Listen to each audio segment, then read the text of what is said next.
Leo's insights are presented to challenge, inform, and encourage you in your quest to break free from school-based approaches to education. Building upon a foundation of unschooling, we sincerely hope these insights help you to consider how education can be truly unlimited. I first met Matthew nearly 20 years ago. He's the youngest of a family of 5 and had been born with issues that made him simply not fit the school system. In fact, although I cannot say for sure, I imagine the school would have seen Matthew as unteachable and suspect that it may even have made recommendations for home education, in spite of the fact that Matthew was worth a lot of money to them, if you know what I mean. The first time we drove into the family's yard, Matthew came bounding up with great enthusiasm to greet us as we got out of the car. Matthew's walk was different. His talk was different. He looked different. He acted differently from what one would expect from a normal child. Matthew was unique. There was no presumption, no insincerity, no guile, just an effervescent happiness. When he spoke to us, we felt like we had been his friend forever. We felt important, valuable, like honored guests. It is almost impossible to accurately describe what Matthew did to sweep us off our facilitator's feet, but he did. We both felt purely unconditional love extended to us, and without uttering a word, a simple expectation of reciprocation. Matthew was unique. He immediately started telling us all about how he had repaired a broken down ATV. I use ATV, but for those of you who can remember, the trike, that's what it was. He was detailed and he was really excited about his accomplishments. He made what was not really interesting to me, interesting, as he demonstrated his accomplishments. Matthew was unique. As we found our way into the house, Matthew's constitution remained buoyant, but it was very clear that he had issues with school, anywhere. However, he was amenable, even if reluctantly, to being educated at home, as that meant he did not have to go to school. In this way, Matthew was not unique. In fact, calling the process home education rather than homeschooling greatly alleviated his concern about having to do school at home. Tricks of the trade, you know. I never asked Matthew's parents what was wrong with him. I did not care what his condition was or what title or label he had been given. I saw a kid who needed a chance to be who he was. Not something I or we or someone or anything else desired him to be. He did not need fixing. He needed affirmation. Besides the obvious fact that Matthew was learning challenged, we had another issue that we have had to deal with a few times in the past, namely the familial teacher. Matthew had an aunt who was a school teacher, and as soon as she discovered our laissez-faire, go easy on him unschooling approach, the debate was on. As you have likely also experienced, sometimes we really do earn our pay. And this was one of those times. Pretty well everything I suggested or recommended in the beginning was initially opposed by the aunt. It was not that she did not approve of Matthew's being home educated. In fact, she knew the local school could not meet his needs, and she agreed that being educated at home was the only solution. It was just that she understood the process more as delivering a school program at home rather than a process of ascertaining and meeting Matthew's learning needs with an individualized program. Yet for whatever reason, Matthew's parents followed my directives.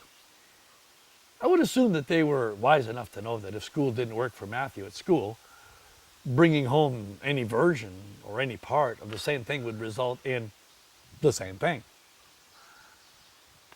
So started our journey with Matthew, along with a lasting and valued friendship with his family. He was initially registered as being in grade 5, but hardly met any of the criteria one would use to determine that. Matthew was unique. Now, children are always a trip from some block, and parents usually provide most of those trips. Matthew's family was warm and welcoming, just like him. Or should I say, he obviously had a good example to follow with his parents and older siblings. John was a mechanic who owned his own shop, and Agnes was a stay-at-home mom responsible for the business's bookkeeping, not to mention one of the best cooks, I dare say, in the world. The friendship that grew out of meeting this family was such that they insisted on billeting us when we came to their region for work. This provided us with an inside look at Matthew's world. He never changed. What he was in public, he was in private. He did not know how to be anything but Matthew. He was unique.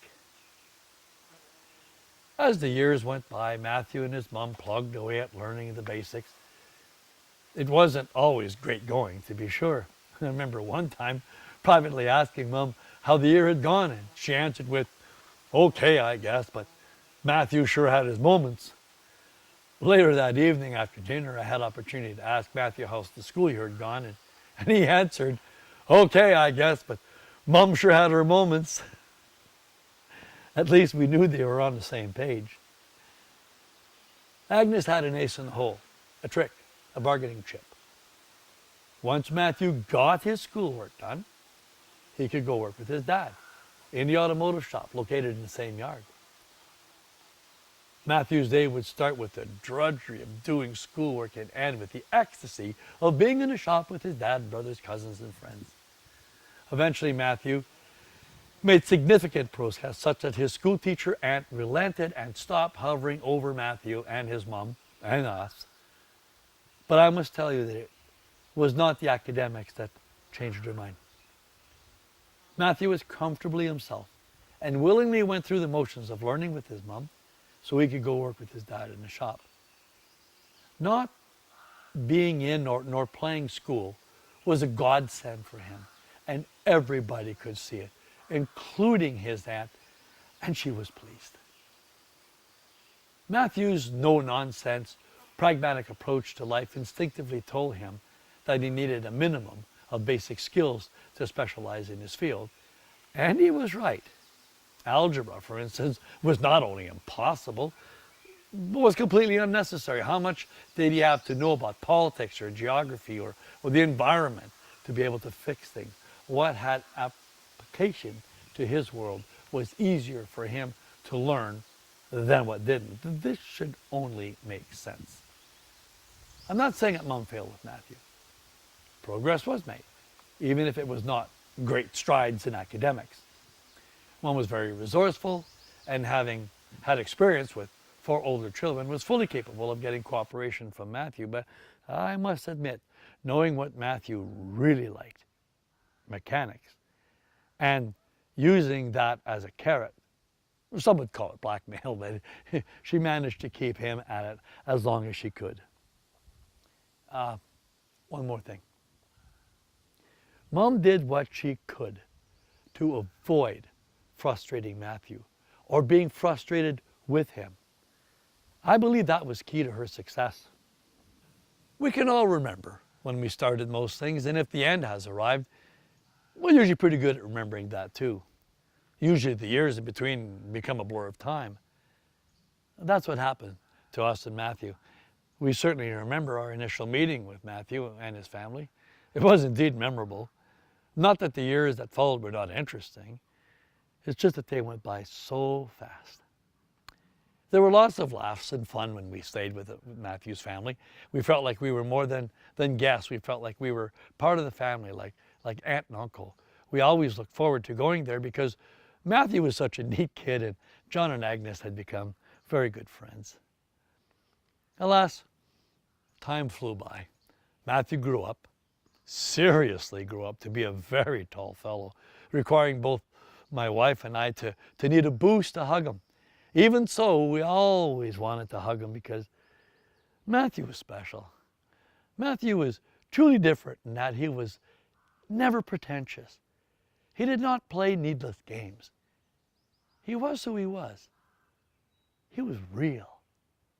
We trust you were blessed by today's presentation.